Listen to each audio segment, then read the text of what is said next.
Hello and welcome to another episode of the AutoTrader Podcast. My name is Wandile Sishi. And I'm George Mienie. And yeah, we got a super interesting show today. But before we get into it, George, did you watch the Austrian Grand Prix? I did. And thoughts? Loved it. Why? Did you love it? Huh? Did you love it? Well, I mean, I didn't like the fact that Sainz's car blew up. Yeah. But the fact. What's wrong with me today? The fact that Leclerc won. Yeah.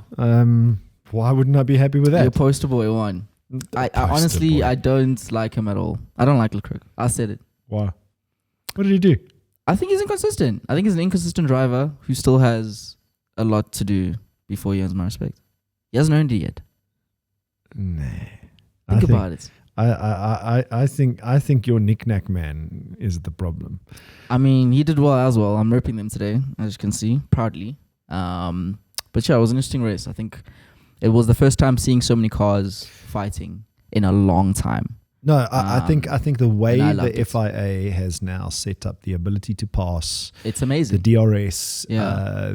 The downforce that comes from underneath the car rather than the air over the car, because that was causing the inability to follow. All of that stuff is making for much better racing. I wish they would do more to try and allow closer following. Yeah, because across the entire race, there were fights. There were fights, yeah. So I think it's becoming a lot more of a fight. But let's be honest, Knick-Knack Man. Who's Knick-Knack Man? Let's just Hamilton. I'm just gonna say, okay. What about Knick-Knack Man? Didn't you see the race before? Yes, I did see. He was dressed like the Knick-Knack Man. Knick-Knack Man. I'm just saying, he's nice. What about the Knick-Knack Man? The Knick-Knack Man. I love knickknacks. He just destroyed it for me. Yeah. He was. I mean, he got onto the podium because of Sainz's blow up. That's arguable. Rubbish. It's arguable. Sainz was a debatable fact. We'll never know. It's hypothetical. If Sainz's car didn't blow up, the two Ferraris were running away from chances are all of them. Chances are. For sure. So the Knick-Knack Man got onto the podium just by virtue of the fact that Sainz's car blew up. And skill. I mean, he had to get there. That's what racing is. You take advantage of the opportunities you've been given. Yeah, no, fair enough. But I was so nervous in the last couple of laps with Leclerc's accelerator or throttle, should I say? And did you see how Sainz's car started catching fire? Yes. That was insane. You're still inside the car. Like a driver would. I mean, even if Hamilton's car started burning, you don't want to see that. You don't want to see that. I mean, it's just. Sure. I was nervous because the car's rolling back now. You can't get out.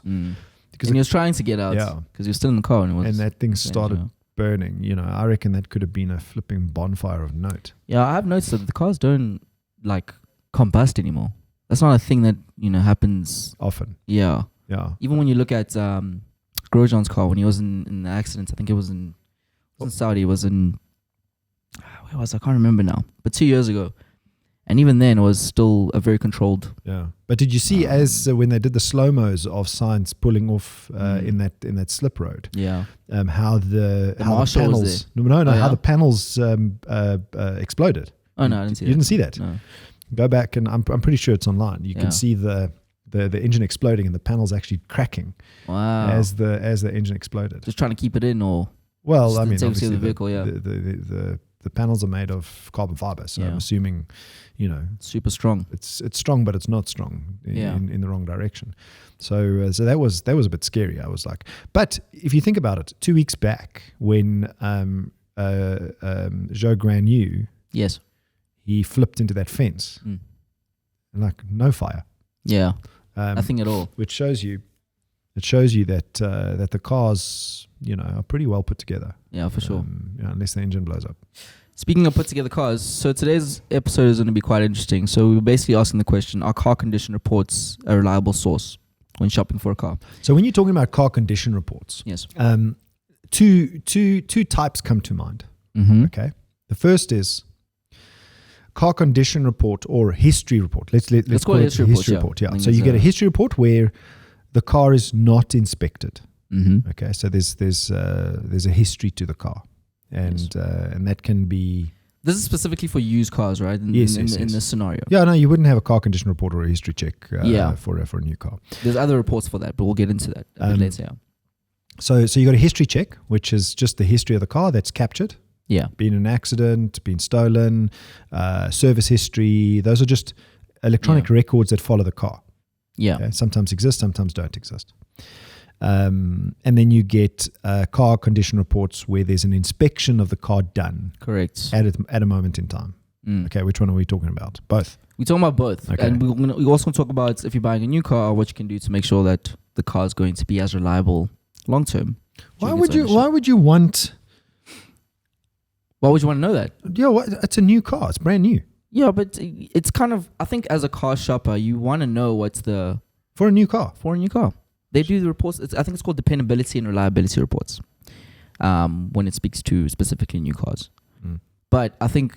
I just don't know. I just know what the point is. Like, it's a brand new car. You want to know... It's got a warranty. A safety rating would be... Safety rating, yes, that's different. But would be considered a reliability report as well. Yeah, I would agree with safety ratings. Like, NCAP doesn't apply to standards here, although every car's got NCAP. I think it's called the NRC, National Regulator. In South Africa, In South Africa, that took over from the SABS in 2008. Yeah. The South African Bureau of Standards. Yeah, I think it was 2008. Okay. We can check. But anyway, so condition reports, I think when you're buying a used car, it's really important. You want to know. I think it gives you peace of mind to understand what's happening, behind the workings of just the shiny car that you're seeing.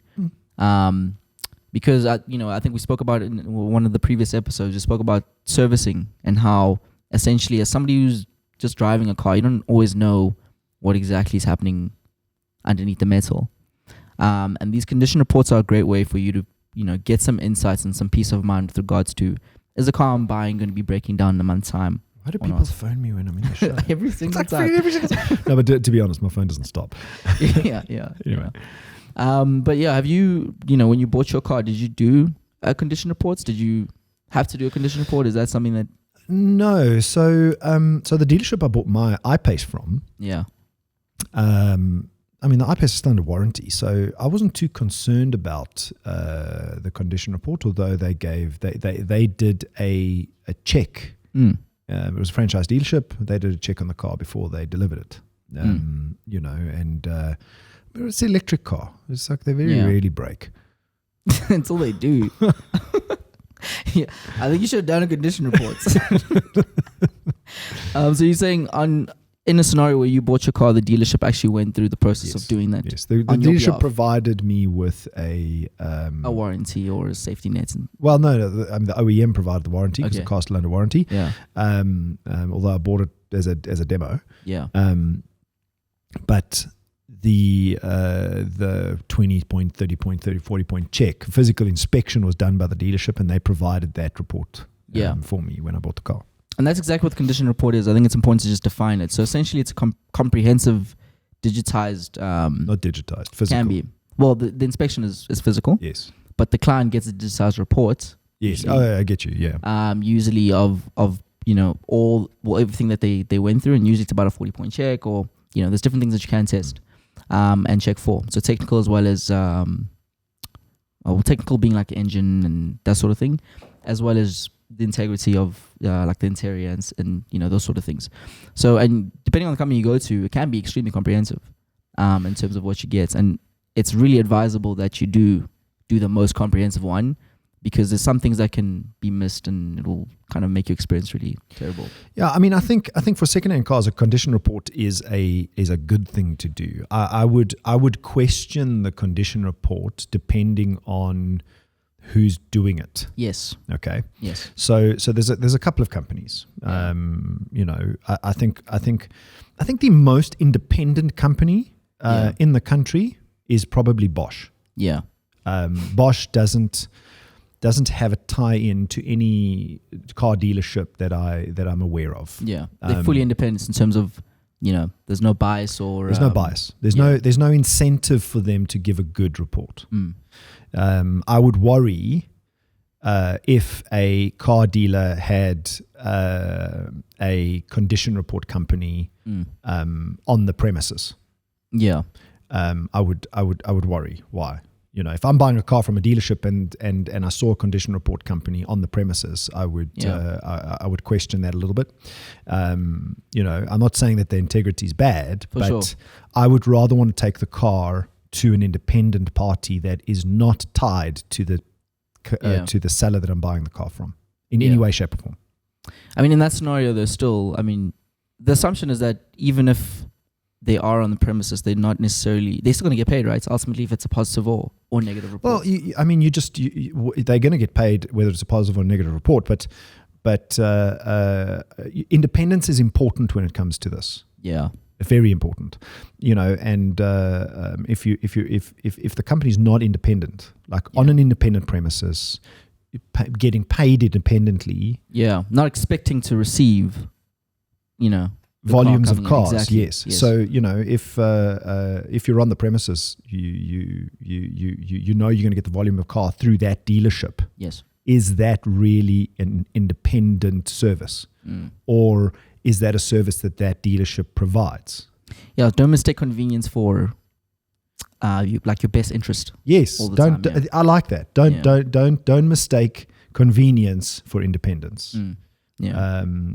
It's not necessarily the case, and ask questions. Nice thing is though, as a consumer, you do have agency to decide. Like, you don't have to use that one. You can do both. Well, is there recourse to a condition report company? That's, I suppose, another question. What, like in terms of holding them accountable for the reports? Yes, because you have this condition report on the car, right? Yeah. If something goes wrong after you've driven that car away, can you hold the condition report company responsible for not picking it up? That's a good question. And I think in a scenario where you do want that peace of mind, knowing that they do take accountability is kind of putting... It's in their best interest. But do they take accountability, or do they just hold their hands up and saying, "Oh, well, we didn't know that we tried. We did the test and it came back positive or whatever." You know, I mean, there's three. I think there's three kinds of condition reports that you can do. We mentioned two. We mentioned the history check or the history report, right, which isn't a physical check. Then the actual physical inspection, which creates a condition report, and there's a couple of them that do it. Bosch is an example. Yeah. And then the third is a franchise dealer does it, like in my car's case. In your scenario, a franchise dealer would do a physical inspection, right? Yeah. Now that physical inspection, don't mistake that physical inspection for an independent check. That's not the same thing as I'm talking about. Yeah. That franchised OEM has an obligation to their own brand. Yeah, to make sure that the sale goes through ultimately. Well, no, I mean, if you think about it, to make sure the sale goes through, then they're going to sell you something and hide a problem. Yeah. Okay. Or not necessarily hide a problem or not pick up a problem. A franchise dealership is incentivized by definition to do the check and pick up problems and fix them. Why? Because it's their brand at stake. It's their brand at stake. Yeah. It's not like it's be BMW's like. Yes. So let's say a dealership has an independent condition report company on the premises, right? And something doesn't get picked up. We can pass the buck.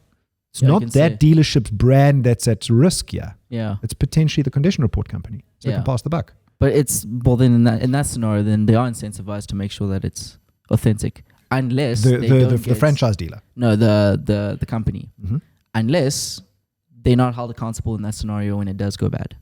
Well, that's the question. Are the condition report companies? Can you hold a condition report company accountable for not picking something up? We'll definitely look into that. But that is what today's episode is really about. Is are condition reports reliable source? Do you think they are a reliable source in terms of understanding the true underlying? I think you've got to have it done, right? Yeah. But I think you've got to be careful to make sure that it's done by an independent party. That's the trick. Yeah. I think, or the silver bullet is the independence of the company doing the condition report. Would you recommend doing more than one? So with this independent company and this independent company, it's going to start costing. So it's like when you have a heart problem.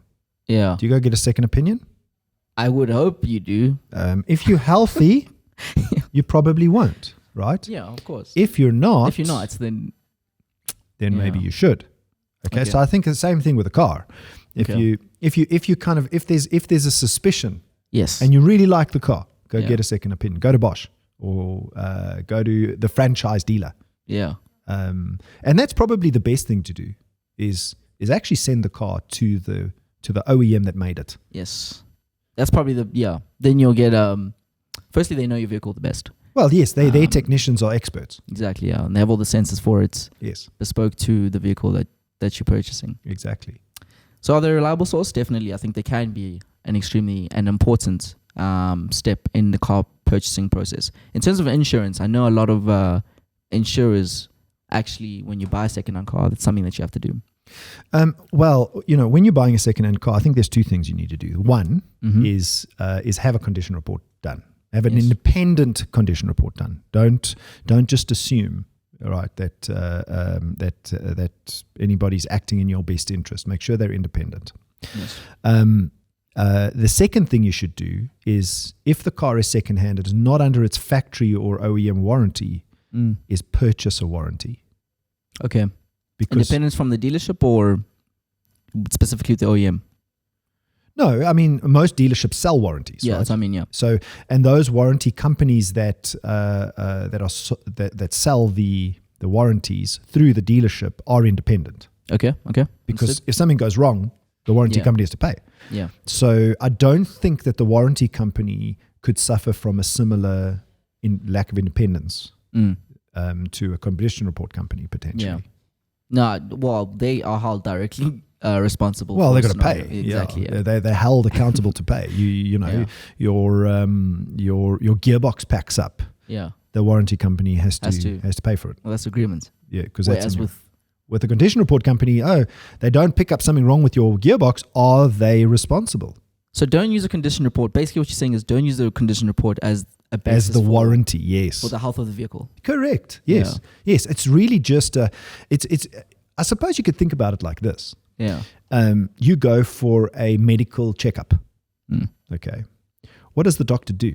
He inspects the outer part of your body for anything that could be an anomaly, right? Yeah. They do blood tests. Yes, that's a bit invasive. Looking for signs, really. They're looking for signs, yes. But they're not like... It doesn't mean you're not going to have a heart attack in a week. Exactly. Yes. Yeah. It doesn't mean you're not going to have a heart attack, right? If you suspect that you're getting chest pains or you're grossly overweight, then go see a specialist, like a cardiologist. Go and check, check it out some more. So, and I think a car is the same thing.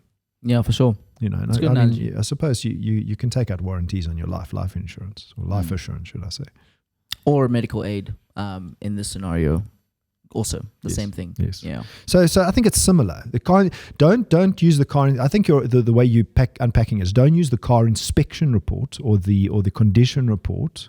That's not the warranty. You can't. Let's not be too harsh on the inspection or condition report companies. They can't pick up everything from a visual inspection. They can't see inside the pistons. They can't see inside the gearbox. Okay. And they don't know how you'll be driving the vehicle ultimately. So So I would say that is a reason why potentially they couldn't be held accountable. Yeah. Because they can't see inside the car. Yeah. The only thing I would do is make sure that the company that's inspecting the car is independent. And you would also recommend just taking out a warranty if the car's out of warranty. Exactly. Take out a aftermarket warranty if you can't get an OEM. Best warranty is the warranty from the OEM. For sure. So we have a product on AutoTrader called Vehicle Check. Well, that's not it's not a physical inspection, right? It's a history check. It's a history check. So this is, and I think it's important to note that is something completely different. However, how does that work? So that looks at the vehicle's VIN data, and then whatever data is captured about the car, we try and gather. So this is something that's not you. I mean, they're very, very. It's almost like trying to gather as much information about the history of the car as possible. It doesn't mean that all that history is there. Yeah. So it's capturing basically the hands that have exchanged with the hands that have how the vehicle is exchanged hands over time, but not necessarily a check of its technical integrity. Well, has it got a full service history? Sometimes you'll get that. Yeah. Sometimes you won't. Has it been stolen? Has it been stolen? Has it been in an Was it marked as accident? stolen? Yeah. You know, those kinds of things are important in a history check. Okay. But you can do those all independently. Like, for instance, you know, if you're going to buy a VW, Polo, or Golf, you know, phone up a franchise dealership and say, listen, I'm about to buy this car. This is the VIN number. You know, see if they'll give you any information on the car itself. Obviously, they have to follow the POPI Act, and privacy is important. But see how much information you can gain from looking into the vehicle's history. So I would say, look into the vehicle's history, do a condition report, take out a warranty. Those are the three things. Yeah, when buying a used car. So when you do a history check, don't assume that just one report like the one on AutoTrader is enough. Yes. Phone the OEM. Or a franchise dealer. Do a little bit more homework. The second thing is, when you do a condition report, make sure the company's independent. Yeah. And then from a warranty point of view, aftermarket warranty point of view, make sure you understand what the warranty covers and what it doesn't. Yeah. Quite often, interestingly, you know, I thought you would do that. I thought you would take. Are we going to warranties? Yes, you're going to warranties. So quite often, interestingly, is warranties are cheaper to take out before your factory warranty expires. You'll find that it is infinitely more expensive. But wouldn't there be an overlap of you paying twice? No, the factory warranty comes with the car. You don't pay for it. Okay. See, yeah. But before that warranty expires, quite often aftermarket warranty companies are cheaper to buy if you are still within the factory warranty. The moment you go out of the factory warranty, in some instances, the aftermarket warranty becomes more expensive.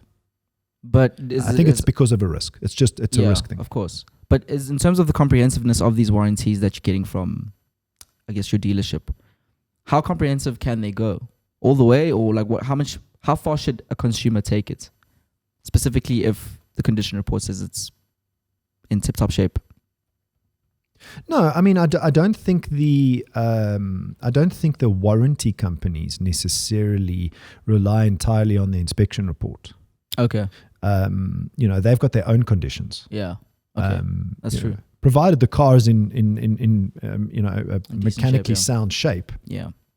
And that's why I think while it's in its factory warranty, it's cheaper to buy an aftermarket warranty, because when it goes out of its factory warranty, risk to the aftermarket warranty company goes up. No, understood. And they charge for that, and that's you know, that's normal.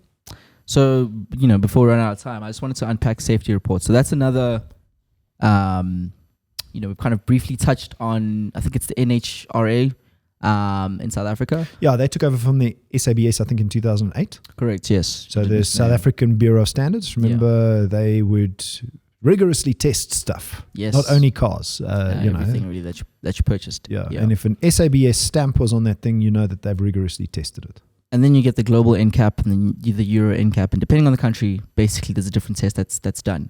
Yes. So South Africa is not subject to the NCAP. We still do it. The cars that come here still. No, they still have the NCAP, right? Yes. But it's not mandated. It's not mandated. So the regulatory body, I think it's called the NHRC or something. Yeah. I'll look it up.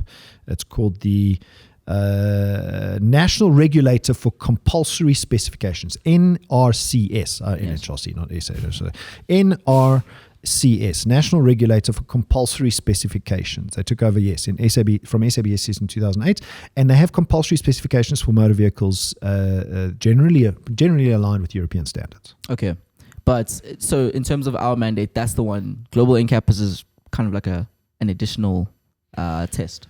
Ultimately. Well, the NCAP is, I think it's a crash test rating. It's crash test rating. Yeah. So it's a safety rating. Yeah, it's a safety rating. Whereas the National Regulatory for Compulsory Specifications is I think goes further than that. Remember, SABS tests. SABS used to test things like would take a hinge of a door and turn it and see when it breaks after like 50,000 turns. Yeah. Whereas this is more of a crash test. NCAP is more of a crash test scenario. Yes. So I don't know if you know this, but basically the reason why these are so different is global NCAP versus a local NCAP can reveal very interesting things in terms of the safety of the vehicle. So this is a report that's based off a worst case scenario in an accident and not necessarily a technical test. But I think they took a 2019 Nissan NP300 hardbody, so African spec, versus a 2015 European spec. Where did they do this test? In South Africa? Yeah, well, I'm not sure where they did it, okay. But it was actually the global NCAP company, so it was their own testing, yes. So it was very independent. And they crashed these two cars together to see what's the results. And the African one, completely, basically, if you were in that vehicle, you're probably not walking away from it. Whereas a European spec, you would walk away quite fine. Yeah. So whenever you're buying a new car, it's important that you also understand that the spec of your vehicle, even if it says global NCAP, does not necessarily mean that the one that you bought has that rating. Oh, different countries have different standards, and that's where the NRCS comes in. And that's why it's look at that one for South Africa. For South Africa, and it doesn't mean it's a bad vehicle. It just means that different countries have different standards. Yeah. But don't be mistaken with regards to... So a European vehicle with a particular NCAP rating doesn't mean that that same vehicle gets manufactured here. Yeah. We might have higher standards for certain vehicles or higher ratings for certain vehicles than other countries. So don't think that our ratings are lower by definition just because of that story. No, that story is speaking to this, it really depends on the car company in terms of what vehicle they expect for your country and what are the needs. So different things, it just, it's context is the point of the story. Is make sure you just do a little bit of research. Don't just use one report as the basis of, if the vehicle is okay for you. You're doing 120 kilometers an hour in this tin can on a highway. Make sure everything, that you understand how safe a car is. 100%. Drive an EV; they're the safest. Or just do your research, I think is. Do your research. No, I'm just kidding. When's the next race? Next race is going to France, Paul Ricard this weekend. So it's going to be Paul Ricard. That's going to be interesting. Yeah, it's going to be short track, a decent one. Short one. It's the one with the lots of colors and. Yeah, I'm not too much of a fan, but we'll see what Mercedes does. I think we'll be fine. Why? Because Nick Nack's going to lose. We'll see. I'm not speculating anymore because I've been. Well, the Ferraris are like flipping lightning around corners. So hopefully they crash again. And then come on! I've never ever wished Hamilton crashed. Never. Fine. Let's so DNF. A DNF. No crashing. Just blow up. Oh goodness.